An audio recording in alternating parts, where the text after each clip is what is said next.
Bienvenidos al estudio de la Palabra de Dios en esta oportunidad. Como siempre, a todos nuestros hermanos que cada día, por la gracia de Dios, se unen a estudiar este grandioso tema de la justicia por la fe. El justo vivirá por la fe.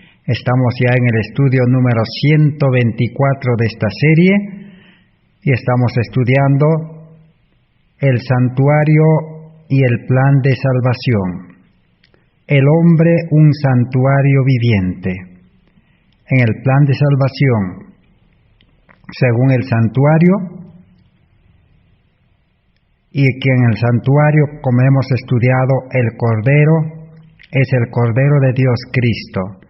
Cristo ya cumplió la promesa del nuevo pacto, viviendo una vida perfecta, muriendo en la cruz, resucitando, y así ha previsto ya, ha dispuesto ya una nueva vida de salvación para todo aquel creyente que deje de ser incrédulo y pueda tener esa fe verdadera, aceptando a Cristo como su Salvador personal.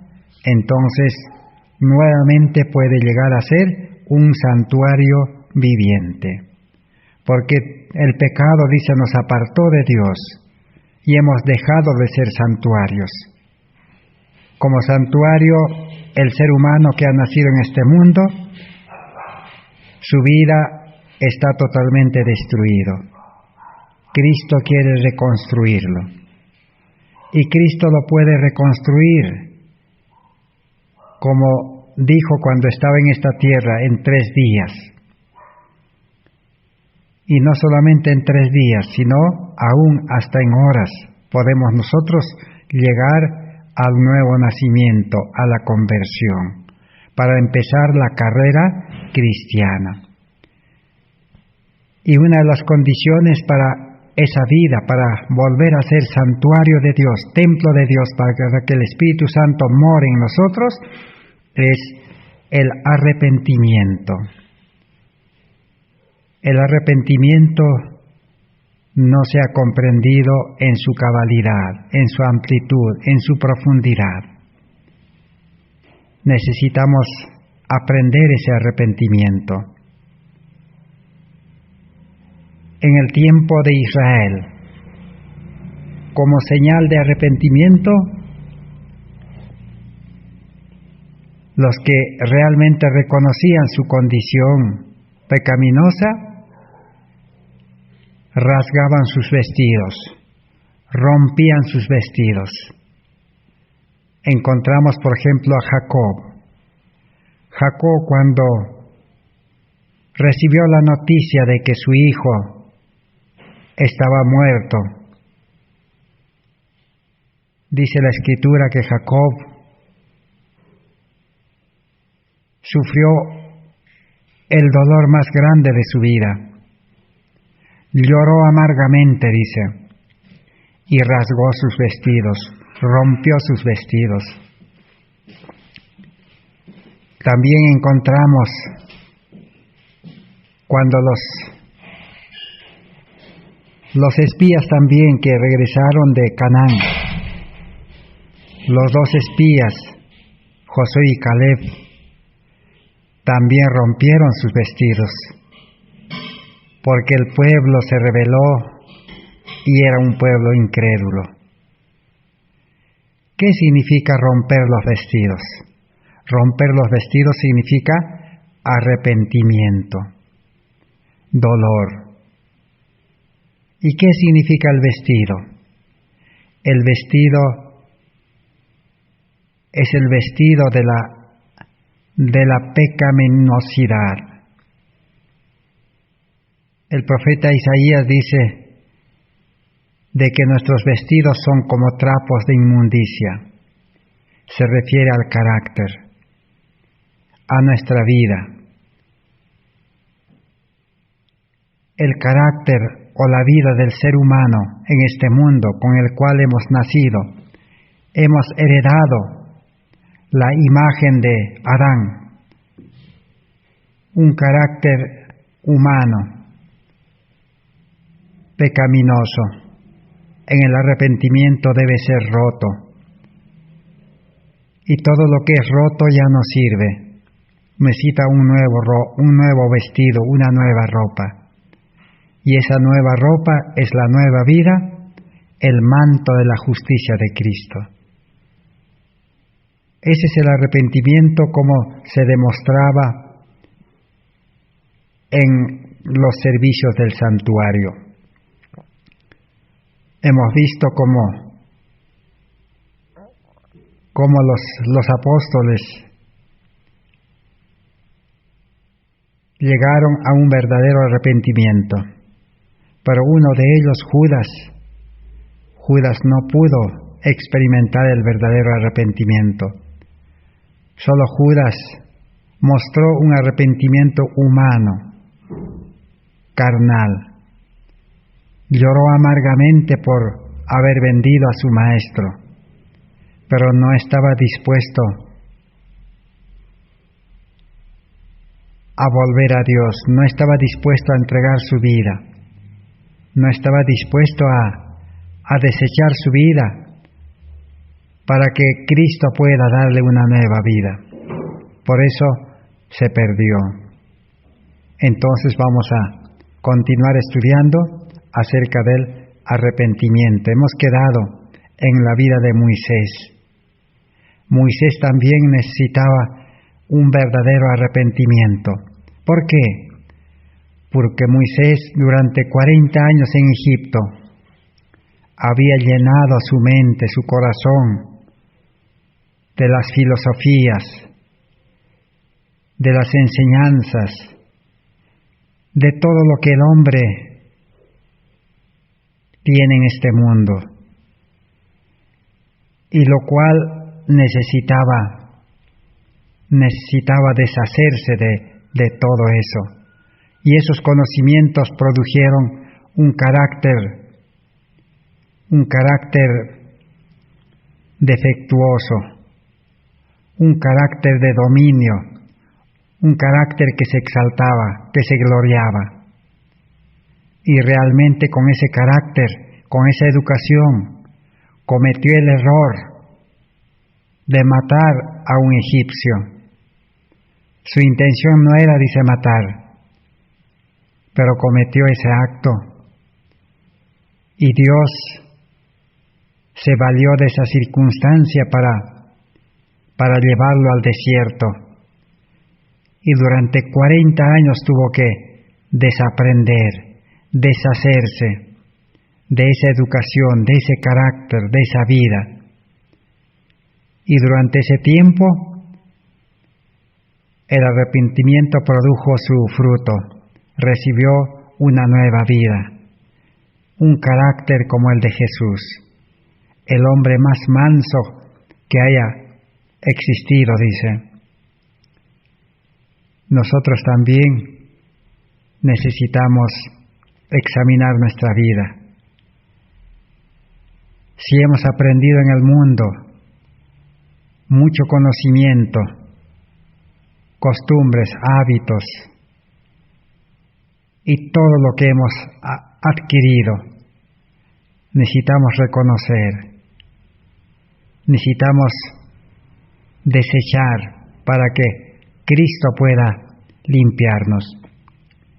Entonces ahora vamos a continuar con los apóstoles.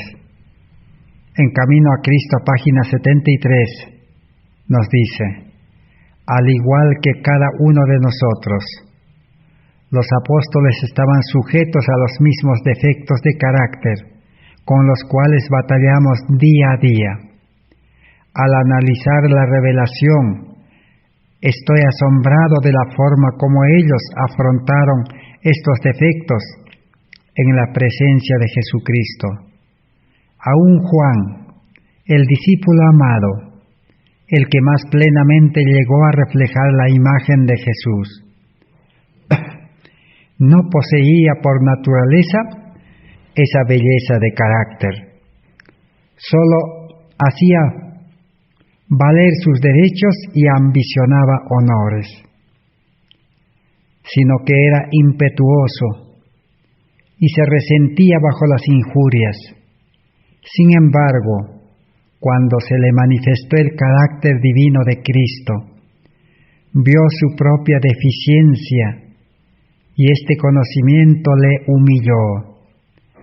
La fortaleza y la paciencia, el poder y la ternura, la majestad y la mansedumbre que vio en la vida diaria del Hijo de Dios, llenaron su alma de admiración y amor.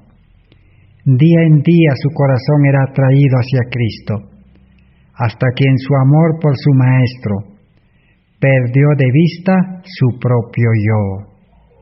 Su genio rencoroso y ambicioso cedió al poder transformador de Cristo. La influencia regeneradora del Espíritu Santo renovó su corazón.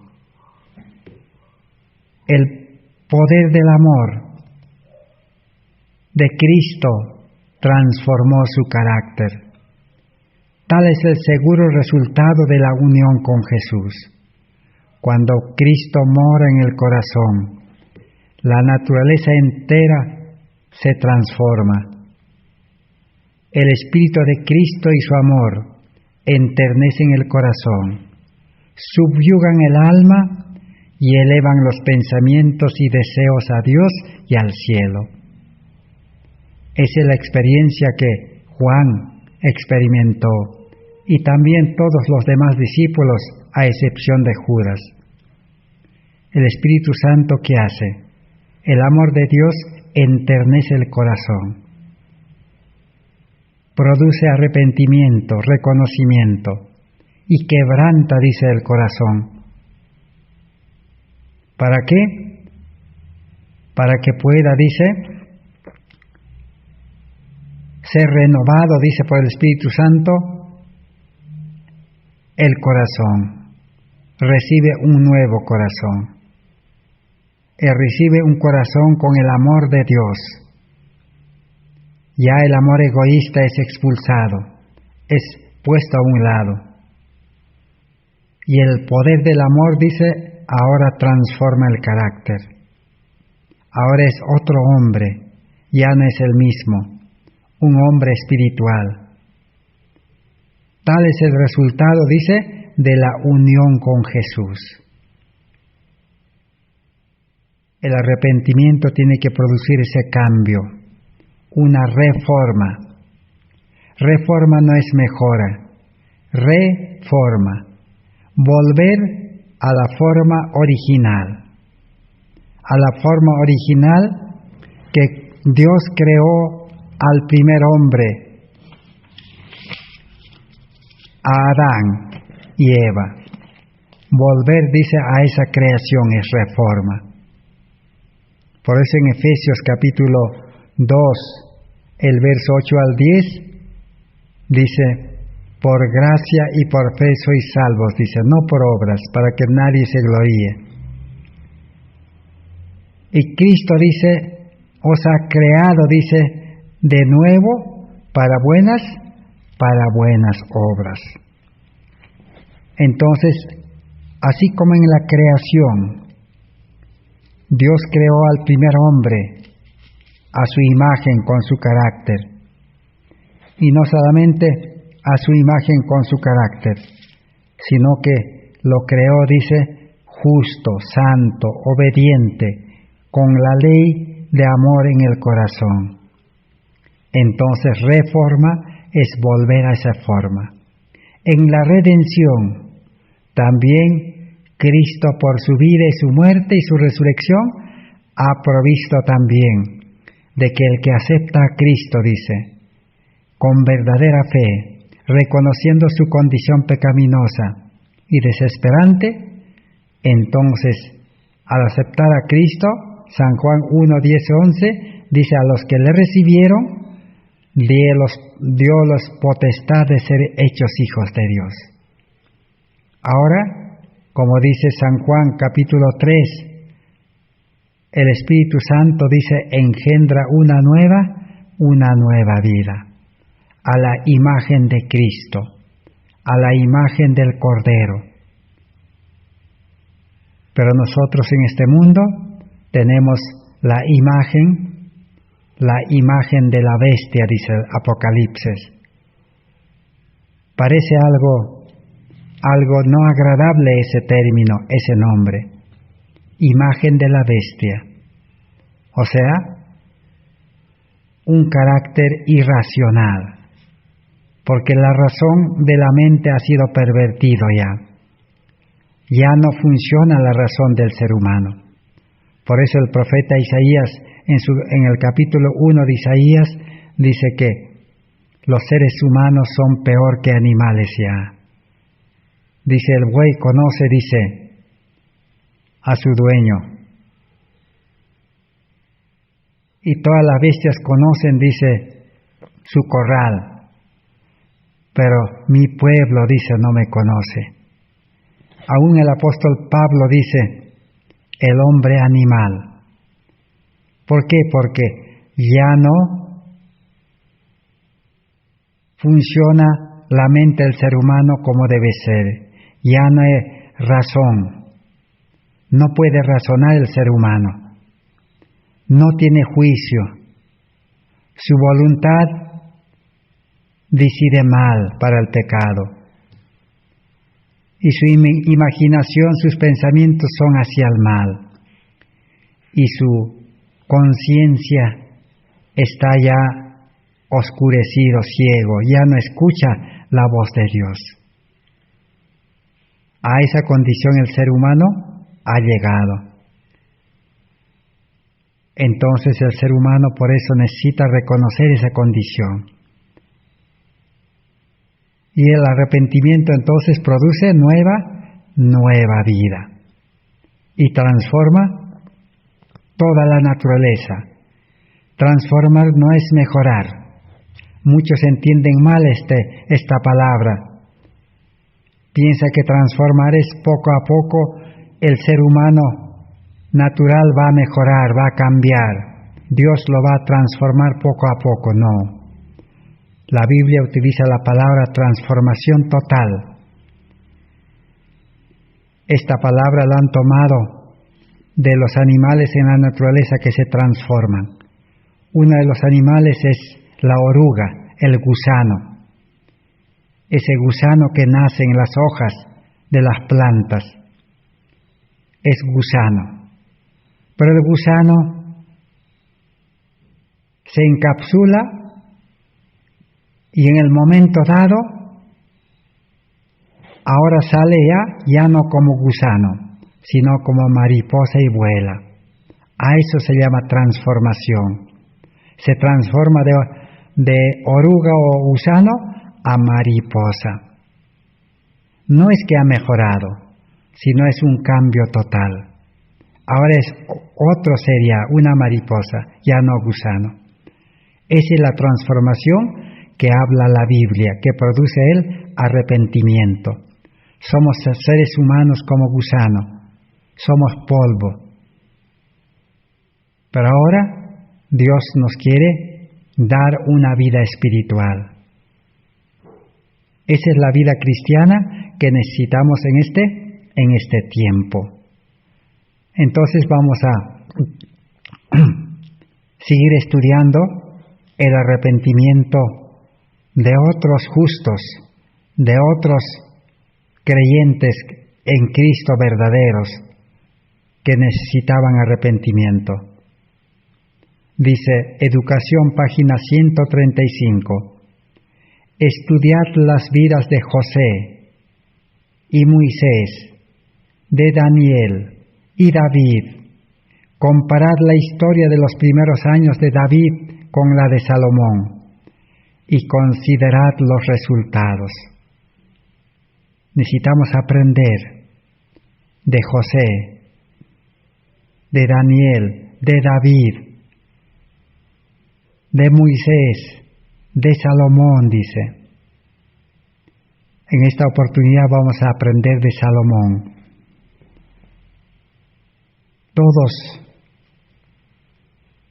no logran entender la vida de Salomón, porque Salomón, en un momento dado de su vida, casi en la casi en la vejez de su vida, se desvió del camino de Dios. Vamos a estudiar cómo que se desvió. 2 pecados grandes. Una de ellas, las riquezas de este mundo. El dios Mamón fue engañado por el dios Mamón. Y el otro mal que también sufrió Salomón es la concupiscencia, los deseos carnales, dice. El amor por las mujeres también lo separó de Dios y lo llevó, dice, a experimentar las consecuencias de este mal. Entonces veamos cómo comenzó su vida Salomón. Primera de Crónicas 28, 9 y 10 dice: David le hizo un encargo especial a su hijo Salomón y le dijo: y tú, Salomón, hijo mío, conoce al Dios de tu padre y sírvele con corazón perfecto y con ánimo voluntario, porque Jehová escudriña los corazones de todos y entiende toda imaginación de los pensamientos. Si tú lo buscares, lo hallarás, mas si lo dejares, él te desechará para siempre. Mira pues ahora que Jehová te ha elegido, esfuérzate. Cuando la Biblia dice esfuérzate, se refiere al esfuerzo espiritual, al esfuerzo en la gracia de Dios, no al esfuerzo humano. También hay que saber diferenciar eso. Pero lo importante es que David le recomendó a su hijo que él necesitaba, dice, un corazón perfecto. Porque Dios dice, escudriña y ve el corazón. Dios no mira la vida externa, Dios no mira los actos, Dios va al corazón. El corazón tiene que ser perfecto, el corazón tiene que ser santo, justo, bueno, para que pueda vivir una vida perfecta como Cristo. Ese es el secreto de la vida cristiana. Ahora veamos cómo empezó Salomón con esta enseñanza, con esta recomendación. Nosotros también hoy, el Evangelio, la palabra de Dios, eso hemos escuchado, hemos estudiado, de que necesitamos tener un corazón perfecto, una mente perfecta, una vida perfecta, porque del corazón mana la vida. Entonces necesitamos una vida perfecta para servir a Dios. Así como en el santuario, los sacerdotes eran consagrados, limpios, puros, tanto externamente e internamente, para poder prestar su servicio en el santuario. Hoy en día también, nosotros, para ser reyes y sacerdotes, necesitamos esa vida perfecta, esa vida santa. La vida cristiana verdadera es vivir una vida santa, una vida sin pecar, una vida de victoria sobre el pecado, por medio de Cristo. Así somos llamados igual que Salomón. Pero ¿qué pasó? En el principio de su reinado, Salomón oró a Dios así. Primera Reyes 3:7. Jehová Dios mío, tú has puesto a mí tu siervo como rey, en lugar de David mi padre, y yo soy mozo pequeño, y no sé cómo entrar ni salir. En el principio de su reinado, por influencia del Espíritu Santo, Salomón comprendió la solemnidad de sus responsabilidades. Y aunque rico en talentos y capacidades, admitió que sin el auxilio divino era incapaz frente a su tarea como un mozo pequeño. Joya de los Testimonios, tomo 3, 428. El Espíritu Santo, dice, influenció en Salomón y él reconoció que como ser humano era mozo y pequeño y decían: Señor, no sé ni cómo entrar ni salir, ni cómo hablar, ni cómo dirigir, ni cómo gobernar. Señor, no sé. Soy pequeño, se consideraba como un niño pequeño. A eso se llama arrepentimiento también. El arrepentimiento es reconocer que no somos nada, que humanamente no somos buenos para nada. No es que Salomón era pequeño, él era un hombre grande y poderoso, pero para las cosas espirituales era pues pequeño y no sabía ni cómo hacer las cosas. Así él entendió bajo la influencia del Espíritu Santo. Ahora sí estaba preparado para ser usado por Dios. Pero cuando el ser humano dice: yo tengo talentos, yo tengo preparación, yo tengo experiencia, Dios no lo va a usar. Eso es exaltación, orgullo, suficiencia propia. ¿Y qué aconteció? Entonces, Salomón no tuvo nunca más riqueza ni más sabiduría o verdadera grandeza que cuando confesó: yo soy un niño pequeño y no sé cómo me debo conducir.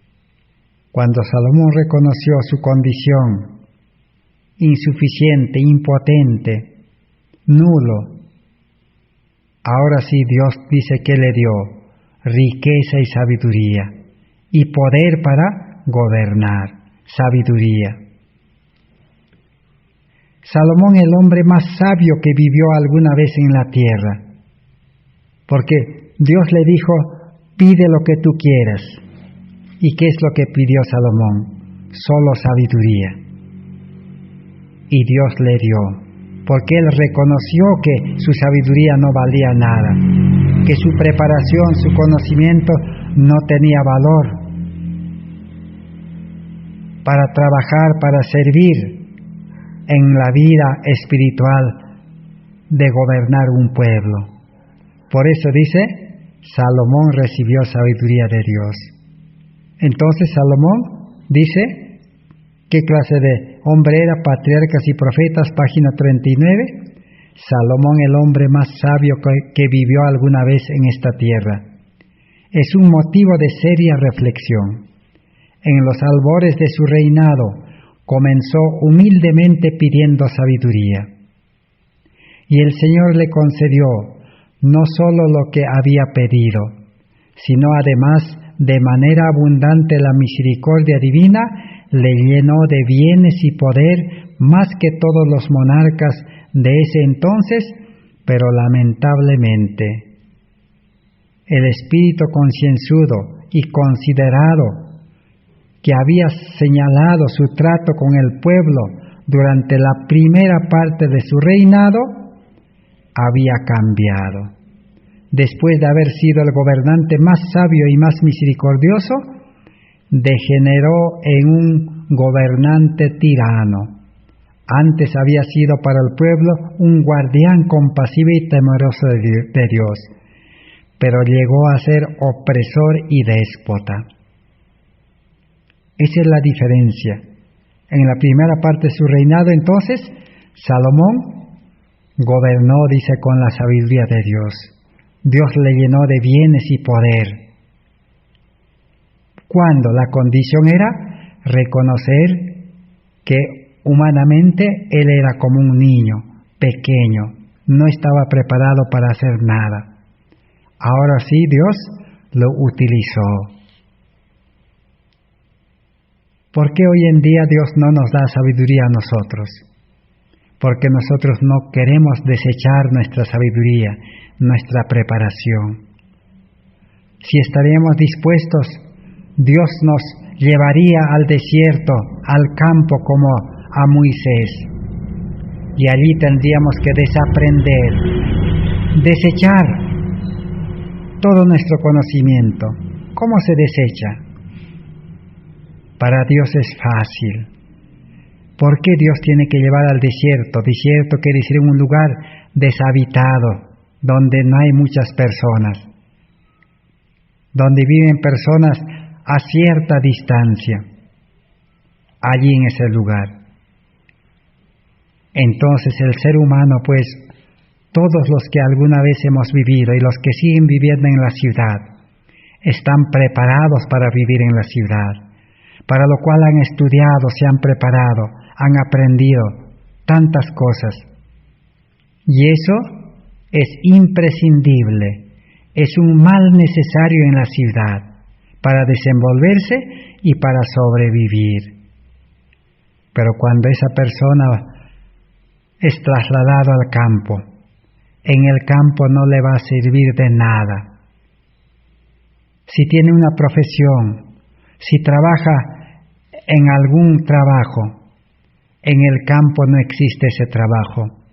El único trabajo, la única actividad en el campo es cultivar la tierra y cuidar animales. Entonces toda su preparación de nada le sirve. Se va a olvidar, lo va a tener que desechar sin querer. Será fácil desechar en el campo, pero en la ciudad será difícil. Por eso cuando el ser humano reconoce su condición, está arrepentido, está dispuesto a cambiar, Dios siempre ha llevado al campo. Si a nosotros, si a ustedes no les ha llevado al campo, es que no están dispuestos a renunciar, no hay arrepentimiento, no hay reconocimiento.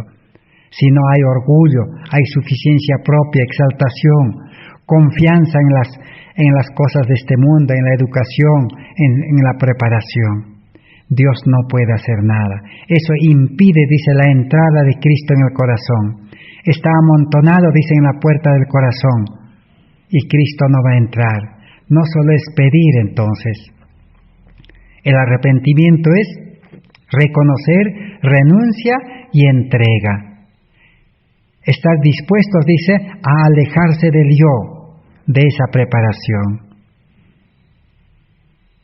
Salomón ahora, esa es la condición que cumplió y Dios le dio sabiduría. Pero ¿qué pasó después?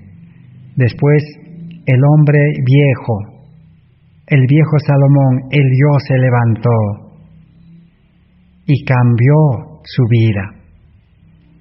Ahora dice, llegó a ser tirano, opresor y déspota. Así como hoy en día los gobernantes de este mundo a la humanidad están oprimiendo, están dominando, están manejando, esclavizando. Así se volvió, dice Salomón. Sigamos aprendiendo de Salomón.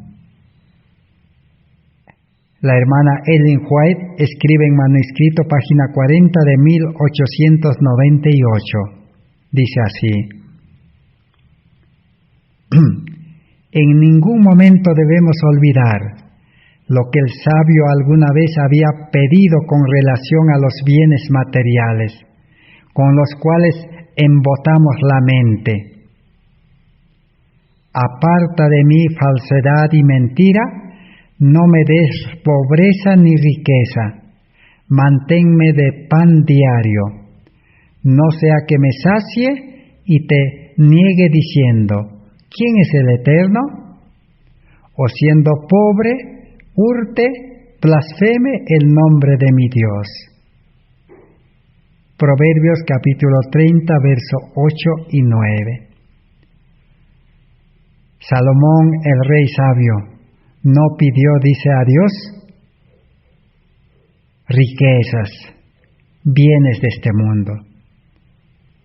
¿Qué le dijo a Dios? Solo, Señor, dame lo menester, lo necesario.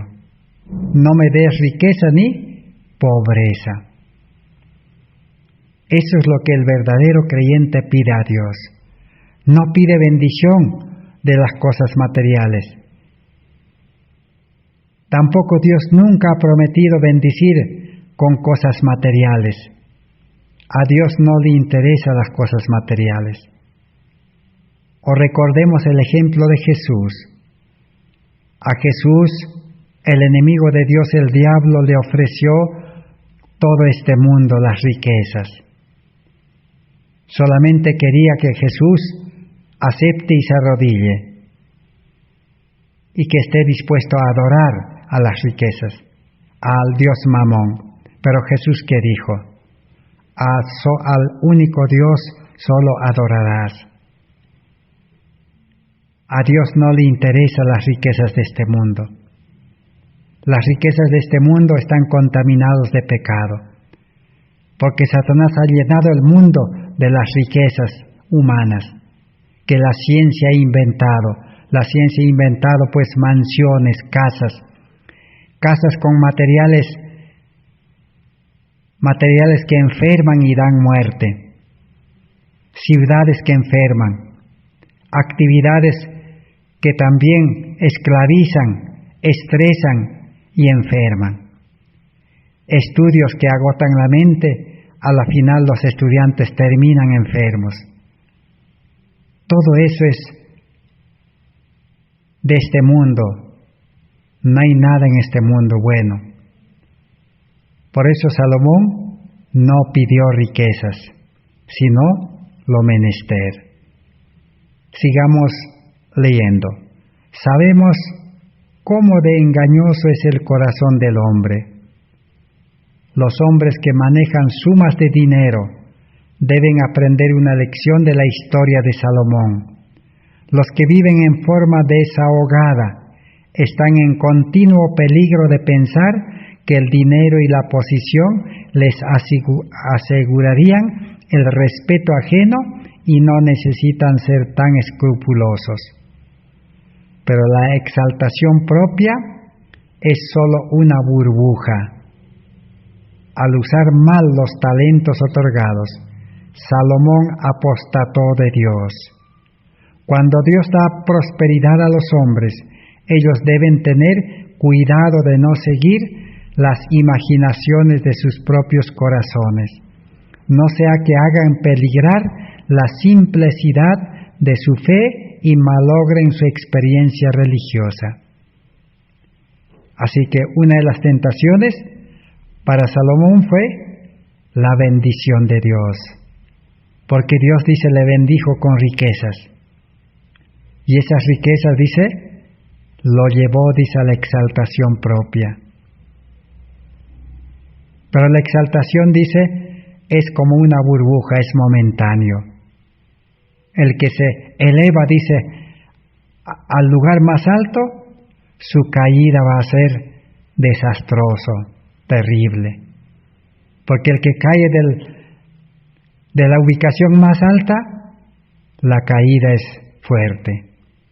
Eso es lo que le aconteció a Salomón. Salomón dice que apostató de Dios por confiar en la bendición de Dios.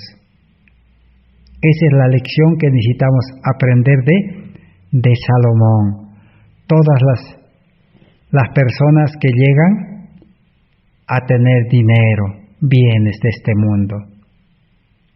Consejos sobre mayordomía cristiana, página 144, nos da la siguiente advertencia. Dice: Esaú, cuando vendió su primogenitura por un plato de comida. Balaam, cuando rechazó el favor de Dios por la recompensa del rey de Madián, con oro y plata. Judas, cuando traicionó al Señor de Gloria por 30 piezas de plata. Consejos sobre mayordomía cristiana 144. Ahí tenemos las 3 advertencias. Esaú fue esclavizado por el apetito, por la comida de este mundo. Y todas las personas que tienen economía, dinero, se dejan llevar por la comodidad y la comida de este mundo. Balaam se dejó llevar por el oro y la plata.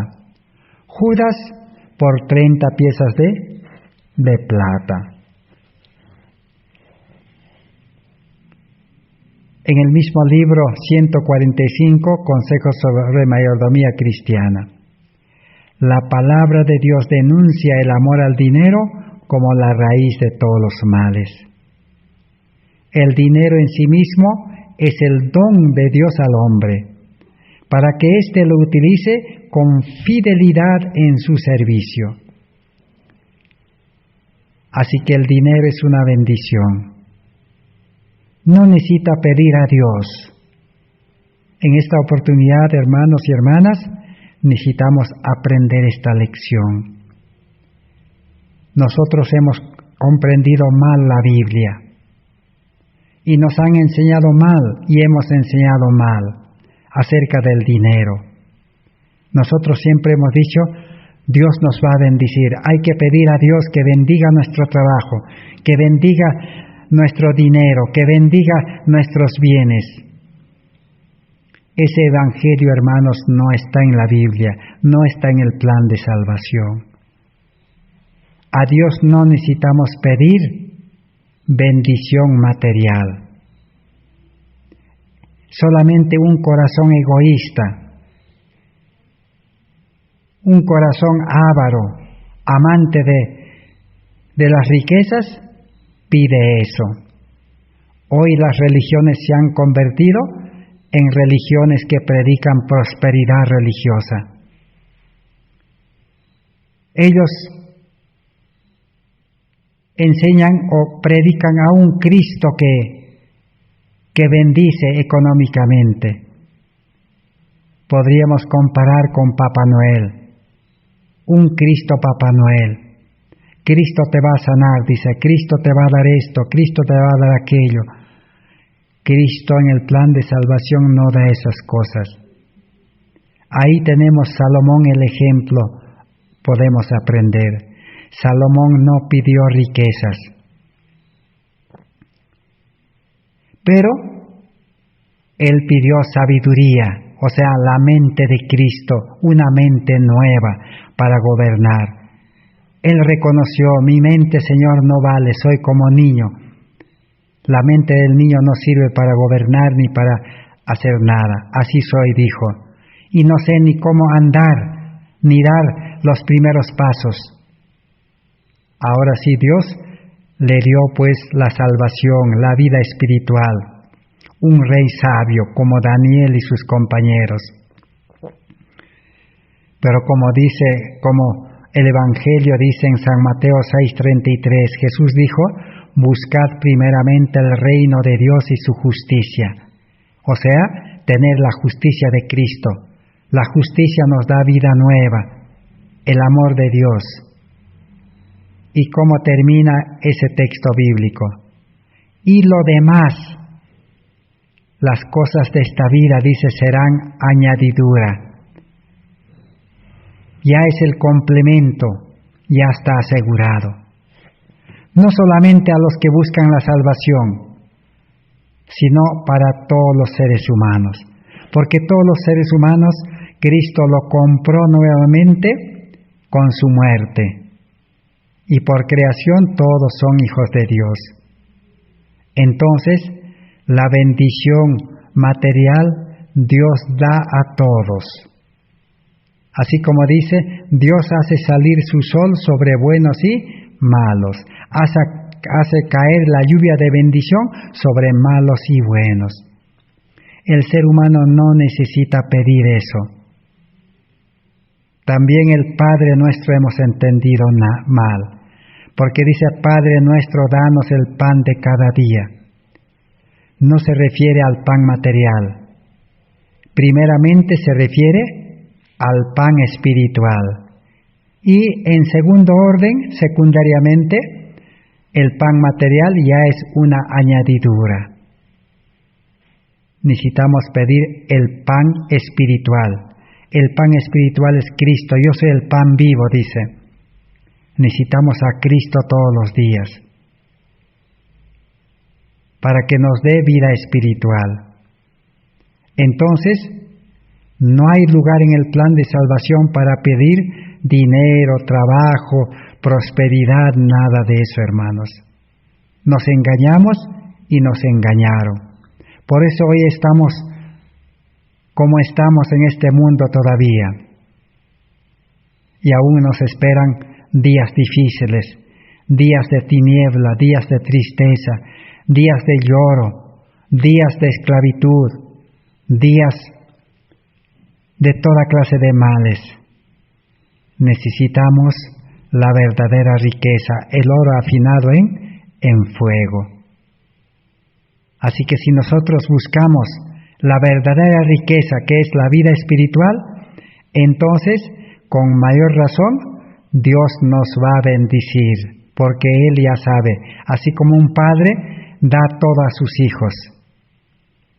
Lo que necesitamos es pedir pan espiritual, vestido espiritual, casa espiritual, ser un santuario viviente. Esa es nuestra mayor necesidad. Y eso pidió Salomón, pero Dios de todas maneras le dio riquezas. Pero Salomón llegó a confiar en las riquezas y apostató, dice. Se separó de Dios porque confió en las riquezas. Ese fue el primer pecado en el cual cayó Salomón. El hombre justo dejó de ser justo y el hombre viejo Salomón se levantó y confió en las riquezas. Porque el hombre espiritual no puede confiar en las riquezas. El hombre carnal es el que comenzó a actuar y se separó de Dios y perdió la sabiduría, como vamos a leer más adelante. Entonces, la bendición que Dios da es realmente bendición para utilizar, dice, con fidelidad en el servicio de Dios. Si Dios no nos bendice con dinero, aunque no le hemos pedido, es para usar, para llevar este evangelio al mundo. Exclusivamente para eso, con fidelidad, dice. No es para usarlo como queremos. Pero si comenzamos a utilizar como queremos, como Esaú, en nuestros gustos, en las comidas de este mundo, nos vamos a perder. O como Balán, queremos invertir para ganar más dinero, para acumular dinero, también por más profeta que seamos, nos vamos a perder. O como Judas, Judas vendió a su maestro. O sea, si nosotros la religión utilizamos para beneficiarnos, Judas en su avaricia quería beneficiarse del poder de Cristo, porque él pensaba que Cristo iba a liberarse, porque para Cristo era fácil todo. Ya muchas veces se había liberado. Una vez querían despeñarlo y arrojarlo a un barranco, a un precipicio a Jesús, y Jesús desapareció de en medio de ellos.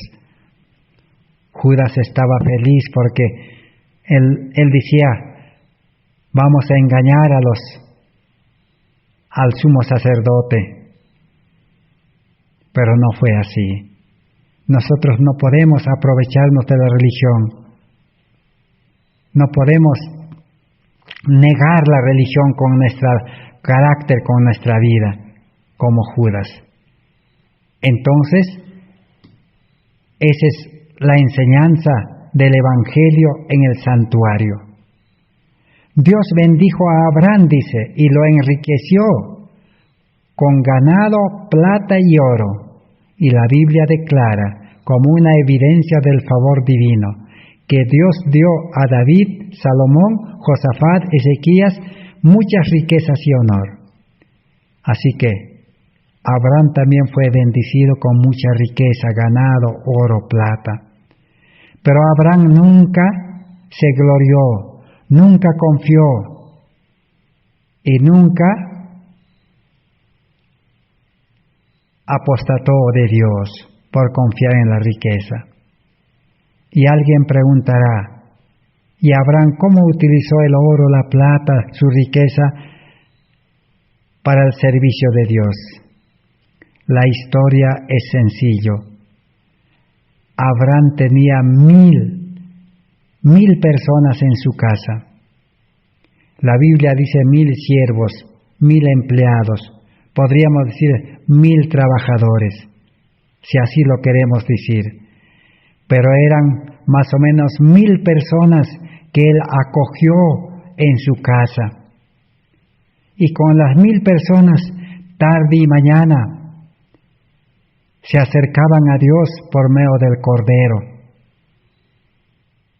En otras palabras, Abraham era el mayor misionero, que no solamente ganó 1000 almas para Cristo, sino él los tenía en su casa.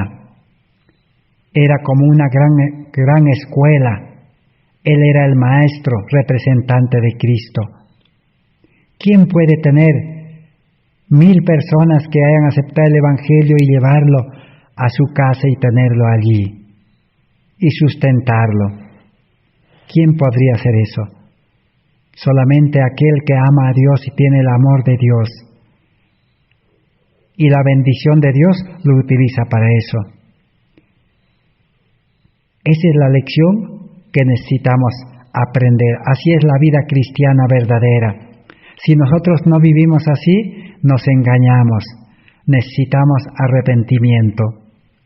Consejos sobre mayordomía cristiana, página 145, ¿qué nos dice? Tal como ocurre con otros dones de Dios, la posición de riquezas produce un aumento de responsabilidad y tiene sus tentaciones peculiares. ¿Cuántos hay que en la adversidad han permanecido fieles a Dios, pero que han caído bajo las deslumbrantes seducciones de la prosperidad? Con la posición de riquezas se pone de manifiesto la pasión dominante de una naturaleza egoísta. El mundo está maldecido hoy por la desgracia de la codicia y los vicios de la complacencia de los adoradores de Mamón. La riqueza se convierte en Dios Mamón cuando uno comienza a confiar y dedicar su vida a la riqueza y solamente la sobra de tiempo lo utiliza para ir a la iglesia o para alguna actividad religiosa. Es una tentación, dice, para la naturaleza egoísta. El hombre viejo, el hombre egoísta se levanta nuevamente de lo que estaba subyugado, de lo que estaba desechado o con el freno del Espíritu Santo. Nuevamente el hombre se aparta de Dios y sigue siendo carnal, humano, mundano, adorador de Mamón. Solamente la vida espiritual nos puede liberar de eso. ¿Y qué pasó con Salomón entonces ahora? El segundo pecado, el mal que cometió. La alianza que Salomón llevó a cabo con los incrédulos le produjo oro, plata en abundancia, pero su prosperidad llegó a ser su propia ruina. Actualmente los hombres no son más sabios que Salomón y están igualmente propensos a ceder ante las influencias que causaron su caída. Durante miles de años Satanás ha estado acumulando experiencia en el arte de engañar y se acerca a los que viven en esta época con un poder casi irresistible. Nuestra seguridad solo se encuentra en Cristo, en Dios, dice. Quien es el verdadero consejero, el verdadero guía, del cual dice, no hay que desprenderse, cada día hay que renovar nuestro pacto con Él. Satanás nos puede desviar, dice, como a Salomón. Salomón comenzó a establecer relación, amistad, dice, con los incrédulos, con los reinos de este mundo, y lo cual, dice, le produjo oro, plata en abundancia, y causó su ruina. Hoy en día también la humanidad está entrampada. Satanás es experto en llenar el mundo de oro, de plata, de lujos, de riqueza, de actividades, de bienes, y nos entrampa.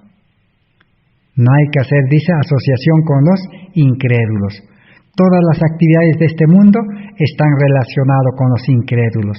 Hasta el hombre de negocios Tiene que negociar con los incrédulos, comprar de los incrédulos y vender a los incrédulos. Si el sabio fue engañado, nosotros peor. La Biblia dice en 2 Corintios 6:17, salid en medio de ellos y apartaos. Tenemos que clamar a Dios, Señor, quiero salir. Así como los israelitas sinceros clamaron en Egipto, Señor, ¿cuándo nos vas a liberar? Aunque la mayoría estaba acostumbrado a la vida de Egipto, pero habían sinceros que clamaban, como los padres de Moisés. Y Dios escuchará y nos sacará con mano fuerte y poderosa. ¿Oiremos la voz de Dios y obedeceremos? ¿O le prestaremos atención a medias en este asunto y trataremos de servir a Dios y a Mamón? En las ciudades o en Egipto, en Babilonia, solo podemos servir a medias, a Dios y a Mamón. La vida cristiana, una vida de cristiana de fracaso. Por eso la vida de Salomón podría haber sido notable hasta el mismo fin, si hubiera conservado virtud. Pero él sometió esta gracia especial a la pasión de la concupiscencia.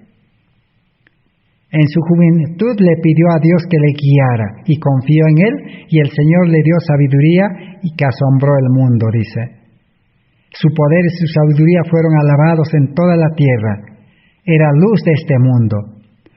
Pero el amor a las mujeres fue su pecado. No dominó esa pasión al llegar a la edad madura. Se transformó en una trampa para él. Sus esposas lo condujeron a la idolatría y cuando comenzó la curva descendiente de la vida, se le quitó la sabiduría que Dios le había dado y perdió su firmeza de carácter y llegó a ser semejante a un joven desatinado que vacila entre el bien y el mal. El tercer pecado al cual fue arrastrado Salomón fue la concupiscencia, las pasiones, el amor, dice, por las mujeres, y lo arrastraron a la idolatría. 3 pecados de los cuales nosotros hoy en día necesitamos arrepentirnos. Necesitamos arrepentimiento y solo Dios nos puede dar ese arrepentimiento, porque el hombre se va a arrepentir mal, ¿como quién? Esaú también lloró amargamente, se arrepintió, pero arrepentimiento humano. Jacob o Judas también lloró amargamente. Balán también se arrepintió, pero arrepentimiento humano. Necesitamos arrepentimiento divino. Solo el Espíritu Santo, Cristo, nos puede dar ese arrepentimiento.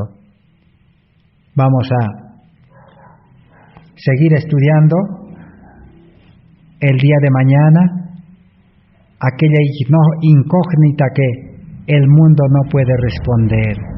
Dice, ¿por qué Salomón tuvo muchas mujeres? Tuvo hasta 1000 concubinas, dice. ¿Cómo es eso que Dios aceptó eso? Dice, no, Dios no aceptó. Mañana estudiaremos cuáles son las consecuencias que sufrió Salomón. Pero hasta aquí hemos aprendido de que Salomón se dejó arrastrar, dice, a la idolatría. Dice, al abandonar sus principios, se introdujo en la corriente del mal, y de este modo se separó de Dios. Entonces, cuando Salomón se casó con mujeres idólatras, se separó de Dios. Ya no era hijo de Dios, ya no era cristiano, pero seguía siendo rey, seguía gobernando. Hoy en día también el religioso sigue dirigiendo, sigue predicando, pero está apartado de Dios, está en apostasía. El fundamento y la fuente de su fortaleza, dice, se apartó de Dios, de la fuente y fortaleza. Se apartó de los principios. La sabiduría había sido más preciosa que el oro de Ofir para él antes, pero por desgracia, las pasiones carnales ganaron la victoria. Las mujeres lo engañaron y lo arruinaron. ¡Qué lección para que nos mantengamos despiertos! ¡Qué testimonio del hecho de que necesitamos la fortaleza de Dios hasta el mismo fin! En la batalla contra la corrupción interna y la tentación externa, hasta el mismo sabio poderoso Salomón fue derrotado. No es seguro apartarse en lo más mínimo de la más estricta integridad. La Biblia dice en 1 Tesalonicenses 5:22, absteneos de toda especie de mal. Cuando una mujer dice, nos lleva a la tentación, el hombre debe estar despierto. Y despierto y unido a Cristo, así como José. José dijo, pecaría contra Dios. No dijo, pecaría contra la esposa de Potifar, contra una mujer, sino contra Dios. Porque Dios estaba con él. Pero el que vive sin Dios, sin Cristo en su vida, fácilmente es arrastrado al pecado. Necesitamos vivir una vida de constante comunión con Dios. La vida cristiana es vivir en Cristo y que Cristo viva en nosotros. Nosotros debemos ser templo del Espíritu Santo para que Cristo viva en nosotros. Y nosotros debemos vivir en el verdadero santuario que es Cristo, dentro de Cristo, para estar protegidos de todo pecado, de todo mal, para vivir una vida de limpieza, de pureza como el santuario. Ese es el plan de salvación que Cristo ha provisto para cada uno de nosotros en este tiempo. Debemos llegar a la decisión. Que Dios bendiga su palabra en esta oportunidad. Será hasta el día de mañana. Amén.